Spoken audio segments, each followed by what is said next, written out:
of the companies that may be involved very well connected with the powerful people in European capitals, politically powerful people, not just financially. Of course, they're financially powerful, but also politically powerful people. So it looks as if it's an indirect aggression on Kenya.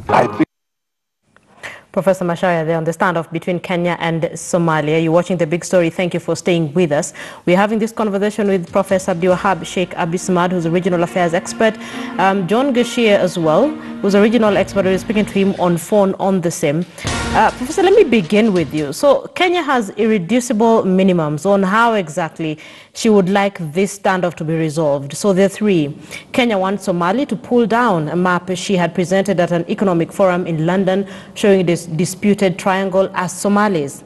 Kenya wants Somalia to inform the investor that she does not claim the oil blocks and therefore has no jurisdiction to strike a deal on them. And lastly, Kenya wants a maritime discussion between the two nations to arrive at an amicable solution outside the international court. Is this the way to go?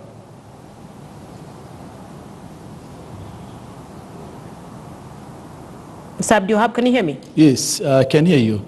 The only way they can resolve the dispute between Somalia and Kenya is to come together, harmonize the views, discuss, in a brotherly way, how can they resolve this issue once and for all. Secondly, in terms of what they call, this dispute, still as we speak right now, is in front of the International Court of Justice, which both countries accepted the final verdict. Secondly, I think it's the goodwill of the Kenyans, it's a good of the Kenyan leadership. They can easily recall the Somali leadership, come together, what you call maybe in Nairobi or in Mogadishu, whatever it is, and then they can discuss the issue once and for all. I don't think so. Honestly speaking, it's kind of exaggeration, the entire things. I don't see any problem. No one, Somali cannot dare to go into what they call the territorial integrity of Kenya. And Kenya will go to the territorial integrity of Somalia as well. So both countries, they're respecting each other. As I told you earlier, Somalis, they have a lot of respect, a lot of what they call, sympathy to the Kenyan society and to the Kenyan public at all. And I don't think so they can easily wrong the Kenyan government. So what I'm saying basically is, the best way is to come together, we'll discuss the issue outside the court, before even the International Court of Justice. They can come together and discuss the issue accordingly. But what happened in what they call in London just a few last week is not the auction, what they call the Kenyan territory. That much I can tell you. I contacted my contact in Somalia. I contacted a lot of expertise inside Kenya. What I realized is what happened in London was just what they call a data sharing and data with analyzing. But I don't think so. The Somalis are not stupid to go into Kenyan territory and also auction the Kenyan oil and gas inside the Kenya. I don't think they will do that. They will do that. So from your sources, there was just data sharing. There was not really any selling of any oil or gas. I don't think so. There is nothing like that. There's nothing auctioning what they call the. You see, the thing that concerns me. That much I can tell you. You can go and see. It's a public domain, by the way. All right. It's a public domain. It's not something, in fact, just I'm hiding it. It's just you can go, the conference was open to everybody. It's open for what they call the journalists. It's open to every, diplomatic corps. So there's nothing they're hiding it. They can't hide. Honestly speaking, they can't hide. Because, the territorial integrity of Kenya, it's not negotiable. It's not a debatable issue. So they cannot auction a blocks inside Kenya. That will never happen. That much I can tell you. But secondly, creating what they call unnecessary tension between the two sister countries, I don't think it will help the situation at all. John Gashia, do we still have you? Do we still have John Gashia? Well, I can hear you. Great, thank you for staying with me. So Kenya has irreducible quote-unquote minimums that they want on this. The last of it was that she wants a maritime discussion between the two nations to arrive at an amicable solution outside the international court. I know we've had conversations about the two leaders, President Kenyatta and the Somali president, just sitting down and having a conversation. But away from the international court, talk to me about how how exactly Kenya and Somalia can get out of this, using regional bodies. I know IGAD is an option. What other options are there? Thank you. My own feeling and perhaps gut reaction is that both countries have been trying to test each other's resolve. And I think for perhaps what happened in London last month was perhaps a testing of waters by Somalia, how Kenya would react. To what end? Precisely. As to whether then Kenya would to gauge Kenya's reaction. And I believe so Kenya's counter-reaction is also an indication to Somalia that we would not countenance that kind of position. So what we have now is, what shall I say, an escalation, and we'll have a de-escalation by both countries. Now, as you were talking about the three conditions that Kenya has put out, perhaps are indicative that they are willing to negotiate while awaiting the final determination. And also, there is a larger signal that is going out to a lot of the international oil majors and oil exploration companies that that sector is still under contestation. So therefore, there shouldn't be any need as of now for either external party to express interest. So I think it's what we would say, creating a closed area, so to speak. Remember, the exploration and also auctioning of the oil blocks and gas blocks has been going on in Kenya, in Somalia, and elsewhere on what we call the Indian Ocean Rim. But the three issues that Kenya is putting on the table, I believe they are just bargaining position. But the most important one for Kenya is the one to have the discussion outside the International Court of Justice in The Hague. Okay. Mr. Abdiwahab, can both countries afford to have bad blood between them at this time, looking at how far the relationship is between Kenya and Somalia, the role that Kenya still plays in Somalia? Can both countries afford a diplomatic standoff? No. Both countries, they cannot afford a diplomatic role. Without any condition, they can come together, discuss the area in dispute, resolve accordingly without even outside the court of International Court of Justice. And I think it is, an open room. Both the two leaders, President Uhuru Kenyatta and President Farmajo, they can come together. They discuss the issue without any condition, without any other what you call a country. In fact, that's the only way they can resolve the problems. And I don't see at this time why the media, the local media, the international media, as some expertise, are exaggerating the entire things. And I don't think there is not much problem in this case.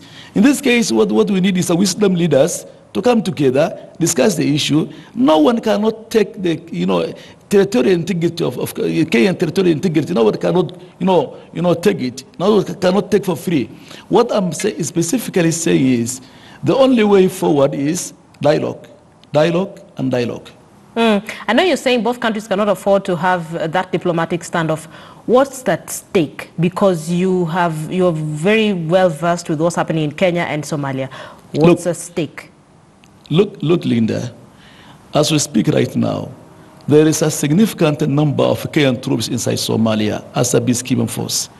As we speak right now, there's a lot of expertise, of Kenyan expertise inside Somalia. As we speak right now, there is a lot of Somali refugees inside Kenya. As we speak right now, there is a lot of business community inside, Somali business community inside Kenya. So there is a lot of insecurity between the porous border between Kenya and Somalia. So if we create what you call unnecessary tension, what about the security? No, I'm thinking about what the regional security. I'm thinking about what the security between the two neighbor countries. I'm talking about what they call the matter of death and life. So we cannot afford at this time the diplomatic role between Kenya and Somalia at this critical time in history of both nations. So what I'm saying is, I think it is better for two leaders to think so that they can easily resolve these problems once and for all. If they fail to do so, then this history will judge them harshly. History will judge them harshly. I want us to play a bite of ANC leader Musalia Mudavadi, who also addressed the standoff that we're now witnessing between Kenya and Somalia. Can we listen into that? In the international community with Somalia on the issue of the boundary in the sea between Kenya and Somalia. Before that matter is resolved, Somalia seems to be going ahead to unilaterally start allocating prospecting rights in the form of oil blocks in the sea. Clearly, from a patriotic viewpoint and from a national viewpoint and from our country's viewpoint, I think this matter should be tackled carefully, urgently, and the international community should not take it for granted, because we do not want any escalation of conflict in this region. The international community should not take it for granted. John Gashev, you're still with me. Is it time that both countries consider the international community's involvement? Because clearly there's a lot of mistrust between both ends. I mean, by the time Kenya makes these allegations and Somalia says we had nothing to do with this did not happen at all in London, is this time that probably they seek out help from the international community, from where you sit? For me, the issue is not so much about international community's help. Perhaps the bigger issue is to guard against what we call the exploration, gas and oil exploration offshore and onshore. Remember, as I said earlier, Linda, the current West Indian Ocean rim is an area of very active exploration. Perhaps to give it, to put it in context, Mozambique right now has one of the largest gas deposits, in the world under development. Tanzania is still doing the same. Kenya and Somalia are at the same level, exploring the same.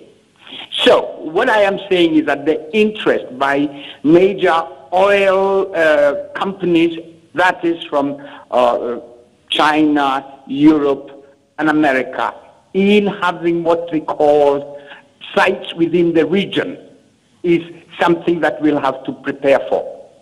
And perhaps the position by Kenya as of now to escalate this is to send a signal to these international players who would want to do, for lack of a better phrase, to fish in troubled waters, that whatever licenses that they might have will be under contestation. And it is in their interest, therefore, that the issues be resolved before they go to make commitments onto auctioning of the blocks or even doing exploratory work on the same. So it's a signal there that whatever it is you think you might have a chance to explore, it is still under contestation.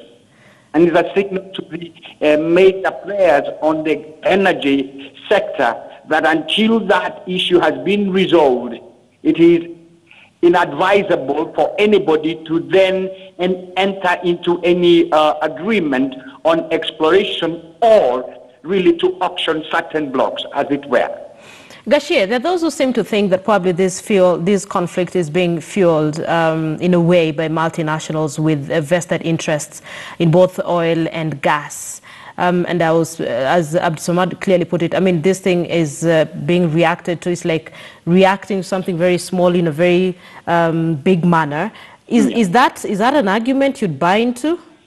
Yes, that there are foreign hands trying to, what shall I say, testing the water, so to speak. Testing what the reaction from Kenya and indeed from Somalia would be. But as I had said earlier, Linda, if then the major international oil companies would want to engage in a disputed area. That is between Kenya and Somalia. And if that was to happen, then you would open a Pandora's box that the same effect would be felt between Kenya and Tanzania, Tanzania and Mozambique, Mozambique and South Africa. And therefore then you open the whole region to a lot of disputation on oil access and exploration. And for Kenya to, shall I say, escalate this situation is to send a signal to those that have interest that we will not play or allow this to occur. And if you were to do this, then you would be responsible for the risks and the consequences thereof. Okay. Mr. Abisamad, you get the final word. If you were to speak to the Kenyan government and the Somali government, what would you tell the two governments? I'll tell both the Somali government and Kenyan government, please use what they call a diplomatic channel. Resolve your problems in what they call in civilized manner. Talk to each other. What they call the territorial integrity of Kenya is not a debatable issue. Or equally, what they call the Somali dispute, the issue, they have to rethink. They have to remember what Kenya has done Somalis for the last 30 years. Kenya has invested a lot in Somali communities. Kenya is hosting the largest refugee population in Africa, which most of them are Somalis. So they have also to remember what they have done, the Kenyan society, for the last 30 years. So creating unnecessary tension between the two neighboring states, two sister states, will not help the situation at all. It can easily create what they call a regional insecurity, regional instability. As you are aware, the region, Horn of Africa is full of conflict. So you can easily empower the Al-Shabaab, militant group. You can easily empower what you call the ISIS, groups. So we have to think the security of both nations. Okay. And I think the best option is let them come together, discuss the issue in a brotherly way, in what they call in good manner, in good faith, rather than going to International Court of Justice. All right. That's a good place to end this conversation. A very big thank you to Mr. Abdiwahab Sheikh Abisamad, who's a regional affairs expert. Thank you for your time and for being part of the big story this evening. A very big thank you as well to John Gashie, who spoke to us on phone and just basically sharing his vast experience in the region. A big thank you as well to Moses Wetangula, who's a former foreign affairs minister, who spoke to my colleague Sophia Wanuna and Linda Oguto.